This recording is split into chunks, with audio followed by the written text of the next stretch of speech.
안녕하십니까. 충남대학교 이계호 교수입니다.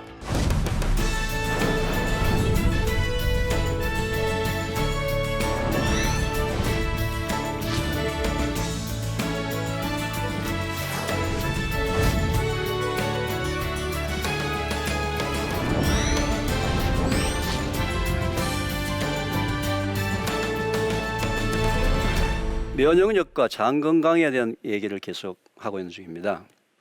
이번 시간에는 특별히 결국 면역력은 면역세포의 70 내지 80%가 존재하는 장 건강에 의해서 결정이 된다라고 말씀을 드렸는데, 그러면 장 건강은 또 실제로 장내 미생물, 장 속에 존재하고 있는 미생물에 의해서 장 건강이 결정이 됩니다.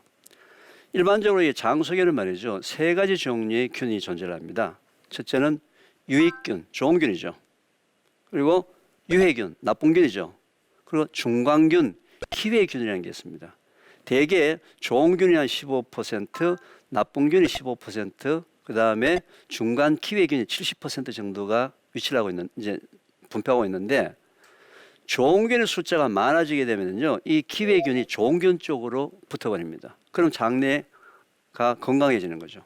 그런데 조금이라도 유해균의 숫자가 많으면은 이 70%의 기회균이 나쁜 균 쪽으로 붙어버리는 거죠. 그래서 항상 우리 장 속에서는 유해균과 유익균의 싸움이, 시소와 같은 싸움이 항상 이루어지고 있다. 그래서 비록 작은 숫자의 유해균과 작은 숫자의 유익균이지만 서로 싸움에서 누가 이기느냐 지느냐에 따라서 70%의 기회균이 좋은 균으로 가느냐 나쁜 균으로 가느냐에 따라서 장 건강이 결정이 된다는 겁니다. 그런데 우리 생활 습관 중에서 또는 먹거리 중에서 유해균의 숫자를 늘리는 쪽이 너무 많다는 겁니다. 자, 오늘 계속 제가 여태까지 제가 방송을 하면서 계속 여러분들 질문을 많이 했는데 또 질문을 해보겠습니다. 우리 입속에 치아가 몇 개가 있는지 아십니까?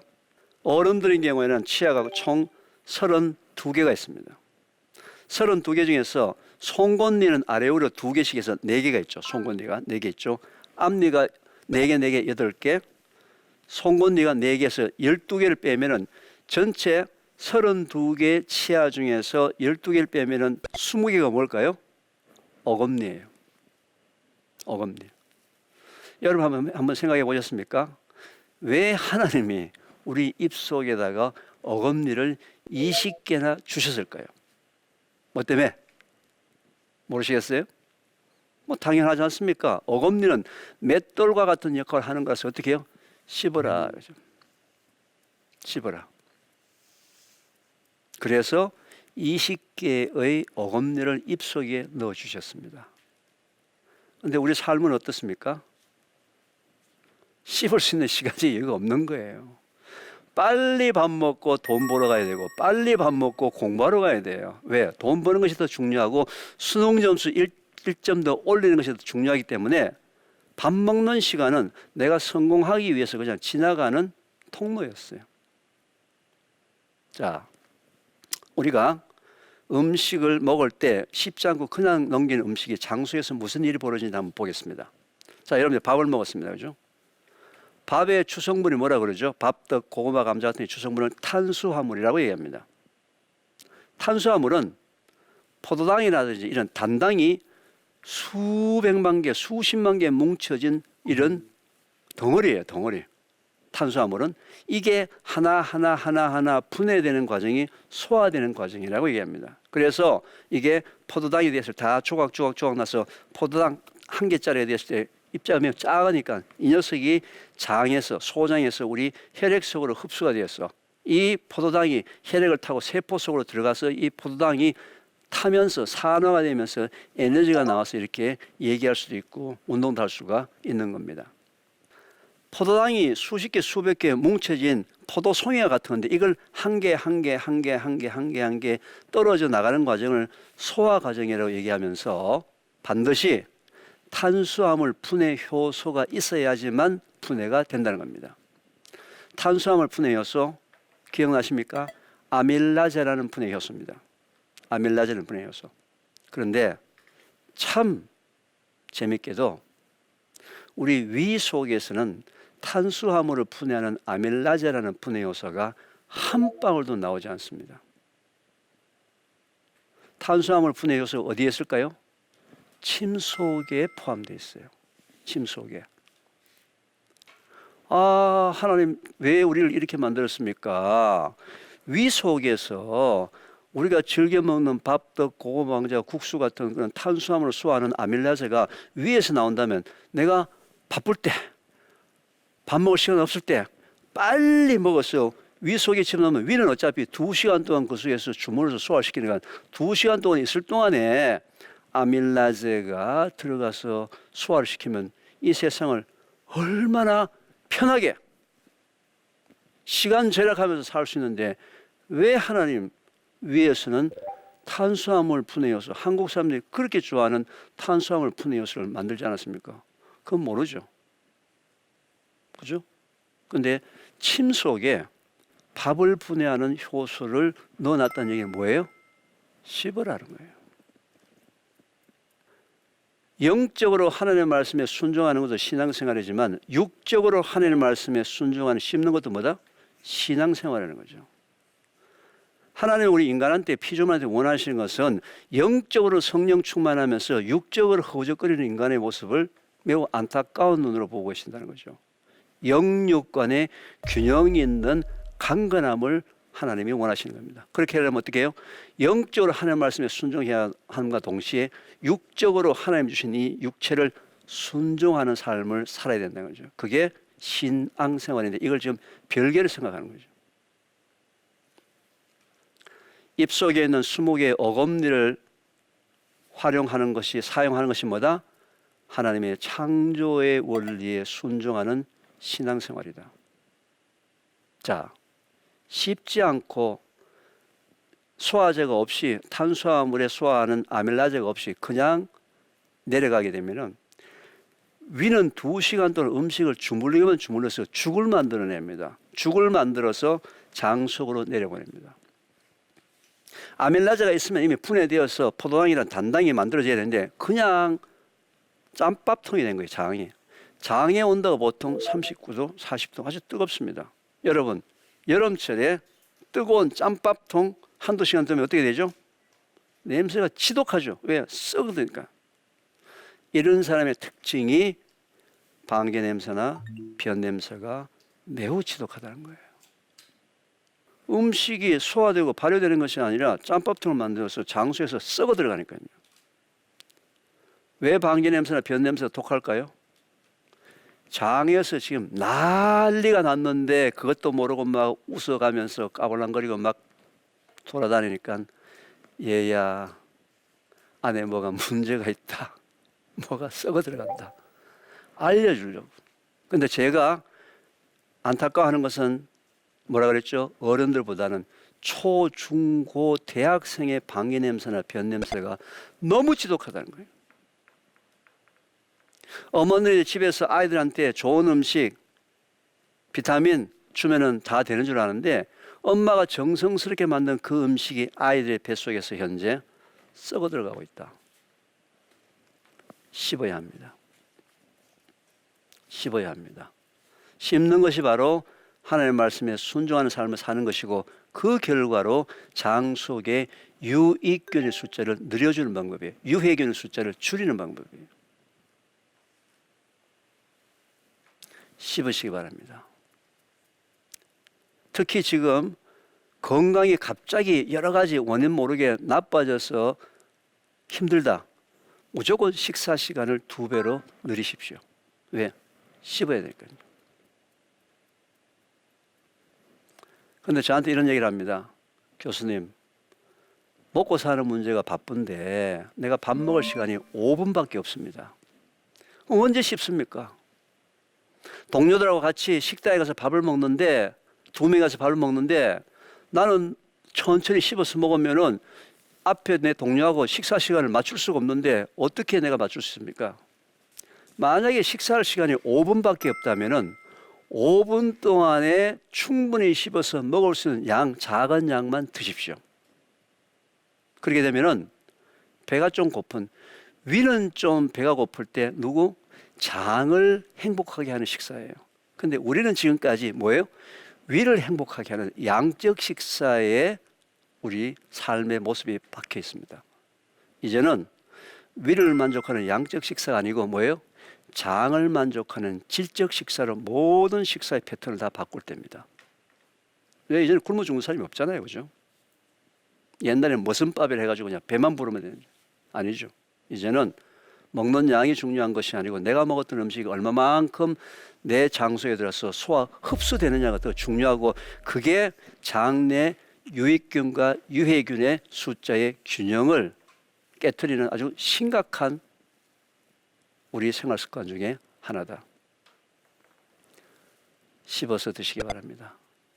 괜히 옆에 있는 사람, 다른 사람 씹지 마시고 입속에 들은 음식을 먼저 씹으시기 바랍니다. 이게 인간의 기본 회복 중에 굉장히 중요한 습관 중에 하나예요. 씹으셔야 합니다. 그런데요, 하나님은요, 입속에 이 치아를 20개나 줬는데 안 씹을 줄 알았어요. 안 씹을 줄 알아가지고 치아를 20개나 좀 어금니를 20개나 줬는데도 안 씹고 그냥 넘기면 장이 그냥 막 엉망진창이 되니까 가장 마지막으로 췌장한테 부탁을 합니다.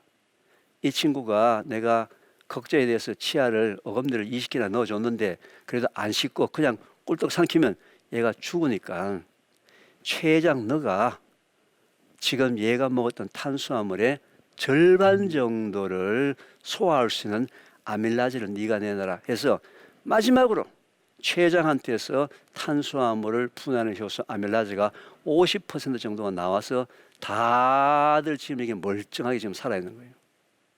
다들 멀쩡하게 살아있는 거예요. 여러분, 췌장한테다가 그냥 감사하다고 한번 이렇게 두드려 주세요. 너 지금까지 수고했다. 내가 너 때문에 지금까지 살고 있다. 대신 앞으로는 내가 너를 고생을 안 시켰다. 어떻게? 지체로서의 직분으로서 각각의 역할을 해야 된다는 거예요. 입은 입으로서의 역할을 해야 되는 것이고 췌장은 췌장으로 역할을 해야 되는 건데 지금은 전부 다 췌장한테 전부 다 뭘 밀어버리니까 지금 근래에 와서 현대인 중에서 췌장에 대한 질병이 점점 증가를 하고 있어요. 왜요? 지체로서 자기가 해야 될 거, 입은 입으로서 해야 될 거 안 하고 그냥 밀어버리니까, 췌장한테 줘버리니까 췌장이 밤낮으로 고생을 하고 있어요. 씹으시기 바랍니다. 씹는 것이 장 건강의 회복에서 특히 유익균과 유해균의 밸런스를 깨서 유익균의 숫자를 증가시켜주는 첫 번째 식습관이에요. 또 많은 분들이 이제 장내 미생물을 하게 되니까 손을 듭니다. 아, 교수님, 그 유산균이 해결할 수 있습니다. 유산균이 해결할 수 있나요? 저는 그렇게 생각하지 않습니다. 자, 한번 보겠습니다. 유산균이라는 얘기는 뭐냐면 유자는 말이죠. 우유의 유당에서 나온 글씨예요. 유산의 산은 뭘까요? 젖산이라는 얘기입니다. 그 얘기는 무슨 얘기입니까? 우유 속에 있는 유당 성분을 시큼한 젖산 성분으로 바꿔주는 균을 유산균이라고 얘기하고요. 그 유산균의 종류는 우리 흔히 많이 들어서 알고 있는 락토바실러스, 비피더스 이런 균들이에요. 이런 균들이 약 19가지의 균들이 현재 상품화가 되어 있습니다. 유산균이라는 부분들은 유익균의 숫자를 좀 늘려주기 위해서 우리가 먹어준다는 거죠. 원군을 보내줘가지고 유익균 숫자를 좀 늘린다는 의미지 않습니까? 그런데 우리 장 속에 존재하는 이 균의 숫자는 장내 미생물의 균의 숫자가 약 100조, 200조, 300조 조 단위로 존재합니다. 그런데 우리가 먹는 상업용 그 유산균은 주로 10억에서 100억 마리 정도예요. 10억에서 100억 마리가 장수에 들어갔을 때 장수에 이미 100조개가 있기 때문에 영향이 없어요. 영향력을 미칠 수 없어요. 즉 큰 컨테이너에 그냥 물 한 박에서 집어넣는 거라 말이죠. 두 번째, 이 유산균은 위산의 담즙에 매우 약합니다. 다 죽어요. 그리고 온도에 약합니다. 좀 끓이거나 온도가 올라가면 다 죽어버립니다. 그래서 이제 유산균을 만들어내는 회사에서 이제 캡슐을 씌워가지고 이제 장까지 살아서 내려간다. 뭐 그런 기술들이 많이 개발돼서 상품 많이 나와 있죠. 근데 아까 제가 말씀드린 대로 그 유산균의 숫자가 장에까지 도달을 했는데 장에 도달해서 이게 번식을 해야 된다면 번식. 번식하지 않으면 의미가 없어요. 아무런 의미가. 자, 번식을 하려면, 유산균이 번식을 하려면 세 가지 조건이 되어야 됩니다. 첫째, 먹이가 있어야 돼요. 둘째, 온도가 적절해야 됩니다. 셋째, 습기, 물이 있어야 돼요. 온도, 습도, 먹이, 이 세 가지가 있어야 되는데, 습도, 장소에는 물이 있죠. 됐어요. 온도, 장소의 온도가 약 39도, 40도, 뭐 36.5도, 이게 그 장이 사는 온도, 그것도 됐어요. 뭐가 없어요? 먹이가 없다는 겁니다. 먹이. 여러분, 유산균의 먹이가 뭔지 아세요? 유산균의 먹이는 포도당입니다. 포도당이 있어야 되는 거죠. 근데 우리 장은 소장과 대장으로 구분이 되어 있습니다.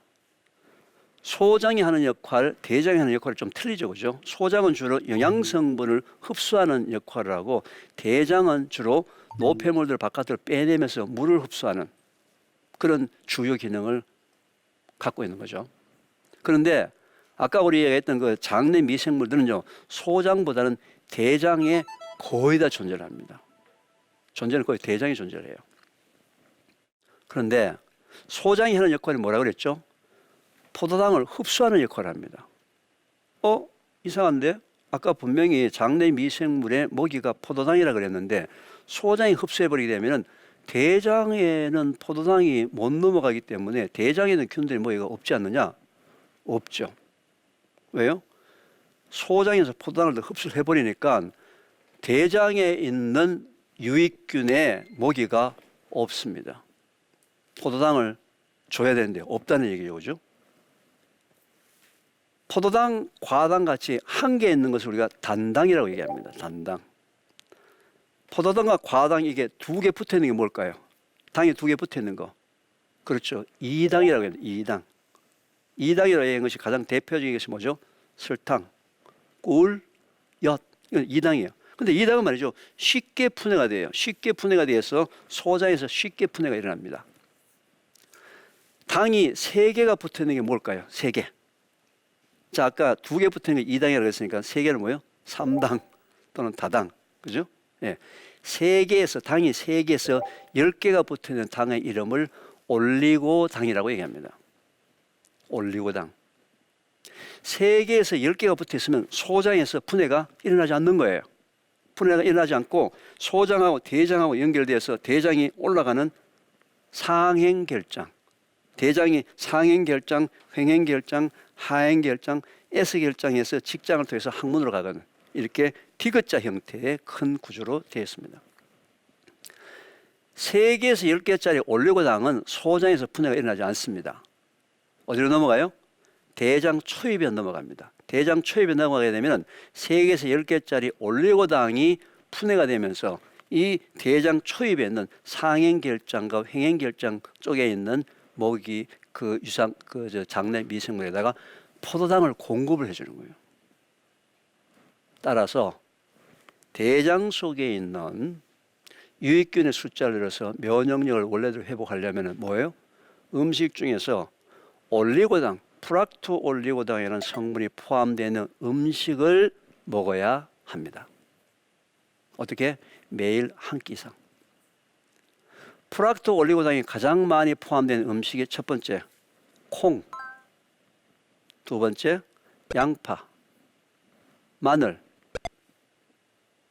또는 요즘 마트에서 떨이용으로 나오는 시커멓게 익은 바나나 있죠. 많이 익은 바나나. 또는 잘 모르실 것 같은데 가을이 되면요, 약혼이라는 게 나옵니다. 약혼. 고구마 같이 생겼는데 맛은 배 같은 그런 약혼이 있습니다. 소위 이런 프락토 올리고당이 들어있는 음식을 반찬으로 섭취를 해야지만 대장 속에 있는 균의 먹이를 공급을 해준다는 거죠.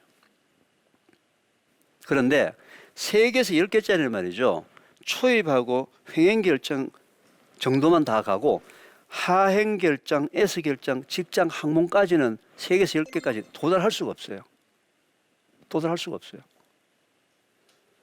우리나라가 지금 이제 인구 10만 명당 45명의 대장암 환자가 있다고 얘기했는데, 그 대장암 중에서 가장 많은 곳이 뭡니까? 직장암이에요. 항문 끝부분에. 거기에는 균이 거의 없다니, 거의. 자, 그러면은 3개에서 10개짜리는 초입까지는 공급을 했는데 3개에서 10개짜리는 초입에서 공급했죠. 그러면 저 항문 끝에 직장까지는 3개에서 10개까지 못 가니까 20개, 30개짜리가 붙어있는 긴 녀석이 가면서 거기까지 가야 된다는 거죠. 따라서 당이 20개에서 30개 연결된 것을 우리가 일컬어서 이눌린이라고 합니다. 이눌린. 따라서 이눌린이 포함되어 있는 음식을 반찬으로 매일 한 끼 이상을 드셔야 돼요. 이눌린이 가장 많이 포함된 음식이 뭔지 아시죠? 첫 번째, 우엉, 도라지, 더덕, 고들빼기, 돼지 감자, 또는 외국 같은 경우는 치커리. 뭐예요? 뿌리식품입니다. 뿌리식품. 이 세상에 하나님이 뿌리식품을 만드는 이유가 뭐라고요? 우리의 직장 속에 있는 유익균에게 먹이를 주려고. 그래서 이 세상에 존재하는 모든 식물들은 우리 인간들이 몰라서 그렇지 다 하나님이 우리를 위해서 주신 음식이라는 겁니다. 유산균이 여러분의 건강, 장내 미생물의 건강을 올리는 것이 아니고 뭐예요? 여러분이 먹는 하나님 주신 그 음식을 통해서. 그런데 지금 제가 언급한 그 음식들은 뭐죠? 젊은 친구들이 안 먹는 음식이에요. 그렇죠, 그죠? 이거는 바뀌어야만 합니다. 왜? 이건 하나님의 창조의 원리이기 때문에 그렇습니다. 근데 제가 이제 올리고당 얘기하게 되면 이제 우리 주부들이 귀가 번쩍 뜨여요. 왜? 아, 교수님 그 마트에 가면 팔던데요? 예, 마트에서 요즘 설탕 대용으로 요리를 할 때 올리고당을 많이 사용을 합니다. 다들 이제 올리고당이 이제 다이어트 식품이다. 또 살이 안 찐다. 왜? 얘기했지만 소장에서 분해가 안 되니까, 그죠? 분해가 안 되니까 소장에서 포도당을 흡수가 안 되니까 당연히 이 살이 안 찌겠죠, 그죠? 그런데 이 올리고당은 설탕에 비해서 당도가 50%밖에 안 돼요. 그래서 만약에 주부들이 이제 요리를 할 때 설탕을 한 숟가락 집어넣었으면 올리고당은 2숟가락, 3숟가락 집어넣어야지만 그 예전 맛이 나는 거죠. 그래서 올리고당을 많이 이렇게 집어넣다 보니까 올리고당을 판매하는 회사에서 올리고당 플러스 액상과당이 되는 뭔가 단맛을 추가하는 추가 당이 많이 포함되어 있으니까 마트에 가서 올리고당을 꼭 구입해서 쓰시겠다는 분들은 반드시 뒤에 라벨을 보시고 올리고당의 함유량 100%가 된 걸 드시고 선택을 하시고, 가급적이면은 자연적으로 들어있는 콩, 양파, 마늘 같은 이런 올리고당이 많이 포함되는 음식을 통해서 자연스럽게 섭취하는 것을 저는 추천합니다. 왜냐하면은 올리고당은 올리고당의 한 가지 음식이지만 콩 속에 올리고당은 콩만 있는 것이 아니라 그걸 토탈 푸드, 전체 음식이라고 해서 올리고당 이외에 다른 성분들이 전부 다 균형 있게 들어가 있기 때문에 저는 우선 콩을 더 드시라. 참 어린애들한테 도라지, 더덕 먹일 수 있습니까? 지혜를 갖고서 그런 것을 뭔가 이렇게 분쇄를 해서 갈아가지고 이렇게 잼에 같이 넣어서 한다든지 뭐 방법들을 여러분 생각하시면 굉장히 여러 가지 방법들이 있을 수가 있습니다. 그런데 이제 다들 이제 그렇게 얘기를 이제 해서 장내 미생물들을 증가시키는 방법에 대해서 이제 많이 얘기를 하는데 저한테 어떤 분들이 이렇게 물어요. 좀 더 음식 중에서 우리가 좀 더 할 수 있는 게 없습니까? 제가 그 부분에서 굉장히 많은 연구를 했어요. 연구를 하고 지금 실제로 굉장히 큰 연구를 현재 진행을 이제 5년짜리 연구도 현재 진행을 하고 있는 중인데 장내 건강을 최소한 한 달 이내에 장내 건강을 개선할 수 있는 방법들이 있습니다. 제가 찾아보니까 우리가 무시했던 우리나라 전통 발효 식품이에요. 우리나라 전통 발효 식품 두 가지입니다. 채소를 발효시킨 김치, 콩을 발효시킨 청국장이나 된장. 근데 된장은 이제 소금이 너무 많이 들어가기 때문에 저는 청국장을 추천합니다. 콩을 발효시킨 청국장, 채소를 발효시킨 김치. 근데 이제 김치도 고춧가루나 젓갈이 많이 들어간 거 말고 그냥 우리가 먹는 백김치, 동치미 또는 물김치 뭐 이런 부분들을 가지고 하루에 한 끼 이상으로 한번 드셔보십시오. 실제로 여러분 몸에서 어떤 현상이 벌어지는지 한 달 후에 여러분이 직접 눈으로 보는 일이 확인을 하셔야 돼요. 어떤 일이 벌어지는지 한번 해보십시오. 청국장 물김치, 그다음에 아까 프락토 올리고당에 들어가는 반찬, 그다음에 이놀린에 들어가는 반찬을 적절하게 한번 먹어보십시오. 근데 제가 또 이 방송을 하고 나면은요, 한 가지 이제 또 이상한 현상이 일어납니다. 너무 많이 드세요. 갑자기 또 좋아지려고 아침도 먹고 점심 때는 갈아서 먹고 저녁 때는 농수해서 먹고 접자가 먹고 뭐 난리가 납니다. 그러면은 어떤 일이 벌어지느냐? 너무 많이 먹으면 뭐예요? 설사가 납니다. 설사가 왜 날까요? 설사라는 것은 우리 장 속에 1분 1초라도 더 머물면은 장에 문제가 있다라고 생각하니까 그 나쁜 녀석을 빨리 몸 바깥으로 뽑아내는 방법이 물과 함께 싹 뽑아내는 방법이 설사예요. 그래서 설사가 날 때는 절대로 지사제를 먹으면 안 돼요. 설사를 그치게 나는 약을 먹으면 안 되고 계속 뽑아내서 안에 원인이 되는 물질을 몸 바깥으로 뽑아내고 원인이 되는 물질들을 입속으로 안 들어오게 만들고 또 물과 함께 빠져나가기 때문에 어떻게 물을 충분히 공급해 주면서 해야 되거든요. 따라서 제가 오늘 얘기한 대로 설명을 드렸는데 갑자기 오늘서부터 했는데 갑자기 변이 묽어지고 설사가 나기 시작한다. 뭐예요? 양이 많아졌다는 겁니다. 양을 좀 줄이셔서 변의 모습을 보고서 그러면은 최소한도 말이죠. 한 달 정도 지나게 되면 여러분들이 그렇게 귀로만 듣고 전설 같은 황금색 변을 보실 수가 있습니다. 어떻게 해요? 하나님의 말씀에 순종한 그냥 하나님 주신 그냥 거저 주시는 은혜를 여러분들이 순종하면서 눈으로 확인할 수 있다는 겁니다. 이제 이렇게 되면은요, 이제 많은 분들이 교수님 그건 알겠는데 청국장 어떻게 만들어야 됩니까? 어떻게 끓여야 됩니까? 도대체 물김치, 동치미 레시피가 있습니까? 집에서 동치미, 백김치, 물김치 간단하게 담그는 방법을 설명드리겠습니다. 일단 이 방송을 보고 난 다음에 냉장고 문을 한번 열어보십시오. 냉장고 문을 열면은 제일 밑에 칸이 뭐죠? 야채 칸입니다. 일단 야채를 드러내세요. 드러내면 거기에는 한 일주일 전에 볶음밥 하려고 먹었던 그 당근 쪼가리부터 조각부터 시작해서 구석구석 비닐 처박혀 있겠죠. 좀 이렇게 색깔이 누르게 뜬 것도 있겠죠. 일단 다 드러냅니다. 다 드러내요. 드러내가지고 적당한 크기로 썰어 보세요. 그리고 원하시는 채소나 다 집어넣으세요. 써세요. 그냥 썹니다. 또 이러면 어떤 분들 교수님 그것도 그 무는 어떻게 부채꼴로 쓸까요? 동글동글하게 쓸까요? 알아서 하십시오. 파를 전체를 해가지고 묶어가지고 넣을까요? 쫑쫑 쓸까요? 그것도 알아서 하십시오. 하여튼 원하는 대로 썰어서 김치통에다 넣습니다. 그리고 물을 넣어야 되겠죠. 그죠? 그 다음에 보통 어머니들이 숙성을 시키기 위해서 보통 설탕을 집어넣는데 저는 설탕 대신에 배나 사과를 조각 내서 그 속에 같이 집어넣습니다. 그리고 마늘도 좀 넣고요. 생강도 좀 넣으시면 넣고 원하시는 다 넣으세요. 그냥 물을 채웠죠. 그 다음에 뭐예요? 간을 맞춰야 되겠죠. 소금을 약간 짜게 하십시오. 왜냐하면 거기서 채소에서 물이 나오니까 약간 짜게 해서 소금을 넣죠. 이것을 요즘 같은 경우에는 숙성을 시키기 위해서 그냥 밖에서 한 하루 정도 놨다가 김치 냉장고에 집어넣으면 끝. 쉬워요, 어려워요? 쉽잖아요. 이거 못하는 사람 누가 있어. 특히 여러분의 자녀들이 같이 하게 되면 애들이 먹어요. 또는 여기 이번에 할 때는 파프리카 빨간색을 넣으면 물이 빨갛게 변합니다. 노란색은 노랗게 변해요. 비트를 좀 집으면 좀 빨갛게 변해요. 그런데 발효를 시키게 되면은 이게 숙성되는지 안 되는지는 어떻게 하냐면요. 안에서 방울이 뽀글뽀글 오는 이산화탄소 방울이 김치 그 통 주위에 많이 묻어 있습니다. 그런데 그게 너무 많이 되게 되면은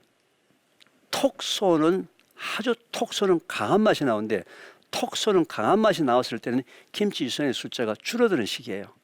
따라서 톡 쏘는 맛 나오기 일보 직전 대개 김치를 담그고 난 다음에 보통 일주일에서 2주일 사이 정도에 그때는 상상을 초월할 수 있을 정도의 김치 유산균이 만들어집니다. 이 김치 유산균은 현재 여러분이 상업적으로 사 먹는 그 유산균보다는 위에 산 다 통과할 수 있어요. 위산에 다 이길 수 있어요. 온도가 문제가 없어요. 죽지도 않아요. 그래서 그런 방법으로 한번 아이들과 함께 즐겁게 드셔보시기 바랍니다. 제가 오늘 이 장내 미생물에 관련돼서 유익균의 숫자를 늘리는 부분들에 대한 먹거리 강의는 이걸로 마치겠습니다. 혹시 질문 있는지 한번 질문을 보도록 하겠습니다. 아이들이 좋아하는 요구르트나 요거트도 유산균 대체 식품이 될 수 있을까요? 라는 질문을 주셨는데요. 요구르트나 요거트가 유산균 식품이에요. 대체 식품이 아니고 아까 제가 전체적으로 얘기했던 그래서 저 요거트나 요구르트도 유산균이기 때문에 마찬가지로 유산균의 모기가 되는 프락토 올리고당과 이눌린 성분이 포함된 음식을 같이 먹어야지만 효과가 있다라는 말씀을 드리겠습니다. 네, 이것으로 강의를 마치도록 하겠습니다. 감사합니다.